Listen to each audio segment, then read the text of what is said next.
এখন তো আনারসের সিজন, আনারস কিনে আনো আর বাড়িতে বানিয়ে ফেলো পুরো অনুষ্ঠান বাড়ির মতন আনারসের চাটনি, পুরো জেলির মতন, একদম খুব সুন্দর খেতে। নমস্কার বন্ধুরা, আমার চ্যানেলে তোমাদের সবাইকে স্বাগত জানাই। এই দেখো আমার হাতে এটা কি, গোটা আনারস। এখন কিন্তু আনারসের সিজন, হ্যাঁ এই সবে সবে উঠছে, হয়তো উঠেও গেছে, আমার কাছে এসে পৌঁছেছে সবে। হ্যাঁ সিজনের কথা বলতে গেলে তখন কি বলতো, বলি যে আমার কাছে যখন এসে তখনই সিজন, অনেক আগে উঠে গেছে, জানি না ঠিক। আমি এই বর্ষাকালে না একে দেখা যায়।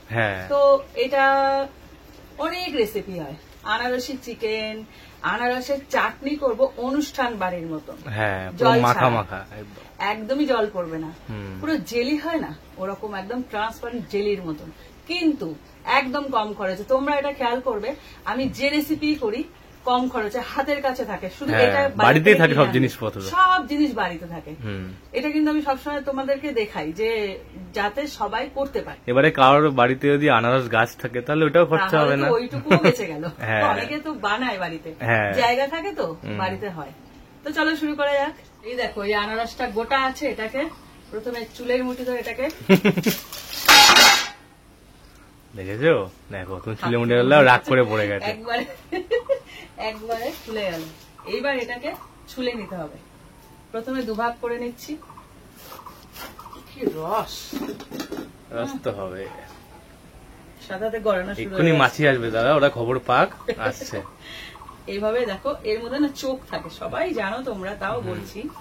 এই যে একটু চওড়া করে কাটলে কি হয় বলতো, চোখগুলো না বড়, গলার মধ্যে কেমন একটা হয়। এগুলোকে ভালো করে কেটে নিয়ে আগে চেষ্টা করবে এমন পুরু করে কাটতে, একটু নষ্ট হয় কিন্তু এই চোখগুলোকে না দিয়ে রাখা যাবে না, এগুলো থাকলেই অসুবিধা। দেখো আমি চেষ্টা করছি চোখগুলো যাতে না থাকে সেইভাবে কাটতে, একটু চওড়া করে কাটবে। এটাকে আমি পুরো কেটে নিই। দেখো পুরো আনারসটা আমার কাটা হয়ে গেছে, একদম পরিষ্কার করে, একটা চোখও নেই, কোনো চোখ নেই, মানে কানা, সব চোখ আমি এভাবে তুলে নিয়েছি। মানে পুরো কাটতে কাটতে দেখো এত মোটা করে কেটেছি, এর সাথে বেরিয়ে গেছে, আর যদিও একটু একটু ছিল এগুলোকে আমি তুলে নিয়েছি, পরিষ্কার হয়ে গেছে। এইবার আনারসটাকে খেয়ে নেবো, আনারসটাকে কেটে ফেলবো। এই আনারস মাখা খেতে হেভি লাগে বেশ। ওই দেখো দেবো না আজকে আমি একটু চিনি, বিট লবণ আর গোলমরিচ, ওই দেখো রেসিপি বলছে। তো এগুলোকে আমি একদম জিরে জিরে করে কাটবো, দেখো একদম জিরে জিরে। কি রস বেরিয়ে যাচ্ছে, বেরিয়ে যাচ্ছে। যতটা পারবে ফাইন করে কাটবে, একদম জিরে জিরে। এই দেখো মাঝখানে যে শক্ত অংশটা আছে, এটা বলতে ভুলে গেছি, এই দেখো এটা কেটে বাদ দিয়ে দেবে। এবার যদি তোমরা আমার মতন আনারসের পোকা হও, একটুখানি বিট নুন দিয়ে খেয়ে নেবে, আমি খেয়ে নি, ফেলি না, আমি কিছুই ফেলি না, খাওয়া গেলেই হলো, সব কিছু খাই আমি, কিচ্ছু ফেলি না, পয়সার জিনিস বিশেষ করে। এইভাবে মাঝখান থেকে ফেলার পর একদম জিরে জিরে করে কেটে নেব।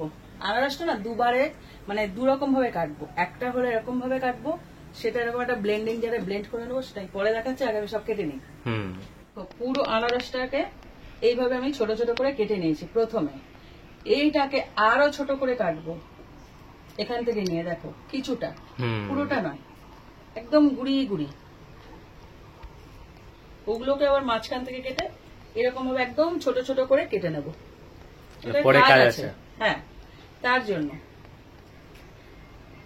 দেখো এখানে আনারসটা ছোট ছোট করে কেটে নিয়েছি, তার থেকেও ছোট ছোট কেটে নিয়েছি এখানে।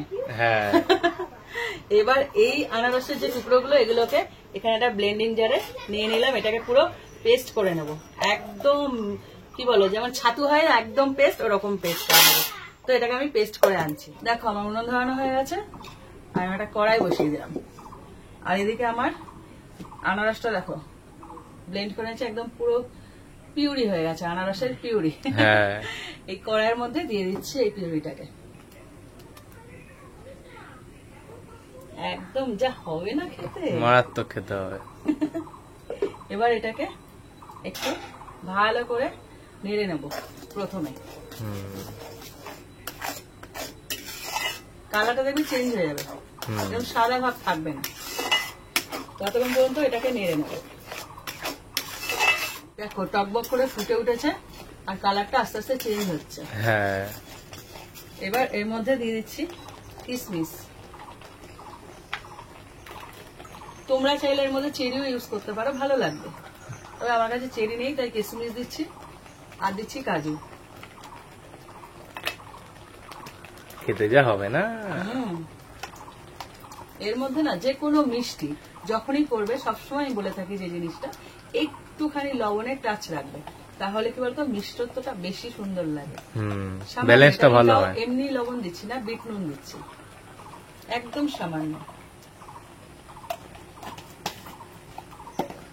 এবার এটাকে একটু নেড়ে নেব। এর মধ্যে আরো একটা জিনিস ইউজ করব, যেটা এত সুন্দর লাগবে, তোমরা কিন্তু অবশ্যই দিও। পরে দেবো, এখন না। দেখো পুরো একদম, এটা তো পেস্ট করা, বেশিক্ষণ লাগবে না সেদ্ধ হতে। দেখো সেদ্ধ হয়েই গেছে। ঠিক এই সময় অ্যাড করবো চিনিটা। যতক্ষণ না সেদ্ধ হচ্ছে চিনি অ্যাড করবো না। এবার যেহেতু আনারস, এটা পাকা আনারস, মিষ্টি আছে, সে আন্দাজে চিনিটা দিলাম। এবার তোমরা যদি কম বেশি মিষ্টি খাও, সেই অনুযায়ী চিনিটা অ্যাড করতে পারো। এবার চিনিটা দেওয়ার পর একটু পাতলা হবে, কেননা চিনি যখনই পায়েসে বলো, চাটনিতে বলো, একটা লিকুইড ফর্ম হয়ে যায় সঙ্গে সঙ্গে। তো এটাকে একটু নেড়ে দেবো যতক্ষণ না চিনিটা গলে যাচ্ছে। দেখো আনারসের কালারটা দেখে বুঝতে পারছো যে এটা পুরো ট্রান্সপারেন্ট হয়ে গেছে একদম। ঠিক এই সময় আমি দিয়ে দিচ্ছি কুচো করা যে আনারসটা রেখেছিলাম, এগুলো। কেন বলো তো, এটা তো বোঝা যাচ্ছে না যে আনারসের চাটনি খাবে, তো মুখে তো পড়তে হবে, তার জন্য এই ছোট ছোট আনারস গুলো পিস করে নিয়েছি। এইবার মনে হবে না আনারসের চাটনি খাচ্ছি। হ্যাঁ দেখো পুরো, দেখো বদলে গেল, চেহারাটাই বদলে গেল। এর মধ্যে একটা জিনিস ফ্লেভারের জন্য দেবো, যেটা তোমরাও দিও, খুব ভালো লাগবে। সেটা হলো হালকা জিরের গুঁড়ো, ভাজা জিরের গুঁড়ো, কিন্তু এমনি নয়, কাঁচা নয়, উপর থেকে দিয়ে দেবে। এটা আমি আমের চাটনিতে ইউজ করি, খুব ভালো লাগে। এটা যদি তোমরা না ভালো লাগে দিও না, তবে আমি বলবো দিয়ে খেয়ে দেখো, ভালো লাগবে, ফ্লেভারটা সুন্দর লাগে বেশ। ভাজা জিরে গুঁড়ো দিলে না একটা খুব সুন্দর ফ্লেভার আসে। হালকা করে নেড়ে দেবো, একদম ছোট্ট রেসিপি, কিন্তু মুখে লেগে থাকবে শেষ পাতে যখন পড়বে না। এই একটা জিনিস চাটনি, যে এমন একটা জিনিস যেটা শেষে গিয়ে খেলেই না মুখটার সাথে সাথে চেঞ্জ হয়ে যায়। আর আমার একটা স্বভাব আছে, কি বলতো, অনেকে দেখবে খাবার পর অনেক কিছু খায়, এটা খায় ওটা খায়, আমি না খুব ভালো জিনিস, মানে চাটনি তো খুব ভালো জিনিস, খাবার পর কিছু খাই না, ওই মানে স্বাদটা মুখে যেন অনেকক্ষণ থাকে, এটা আমার স্বভাব। তো এটাকে ভালো করে একটু নেড়ে চেড়ে নেবো। এটাকে কিন্তু সেদ্ধ করতে হবে না, এই যে আনারসের টুকরোগুলো না খুব একটা সেদ্ধ করতে হবে না, জাস্ট দিয়েই আমি নামিয়ে ফেলবো। দেখো ঠিক ঘনত্বটা এরকম রাখবে, এর থেকে বেশি পাতলা না। এর মধ্যে জল তো পড়েই নি, জল কোথায় দিলাম, আনারসের যে নিজস্ব যে রস, সেই রসে হয়ে গেল। আর এই যে ওপর থেকে যে আনারসের টুকরোগুলো দিলাম, খেয়ে দেখো কতটা ভালো লাগবে। তো রেসিপিটা এখানে শেষ করলাম। তোমরা শেষ পাতে খাওয়ার জন্য আনারসের চাটনি এখন বাজারে একদম আনারস উঠে একদম ভর্তি হয়ে গেছে, তোমরা কেনো আর বাড়িতে এসে বানিয়ে ফেলো। আর যদি বাড়িতে ওই যে বললো গাছ যদি থাকে, তাহলে কথাই নেই। তোমরা এই রেসিপিটা বানিয়ে খেয়ে আমাকে কমেন্ট করো আর শেয়ার করো। ভালো লাগলে লাইক দিও, আর এরকম আরো রেসিপি পেতে আমার চ্যানেলটা সাবস্ক্রাইব করে দিও। তো আজকের মতন টাটা।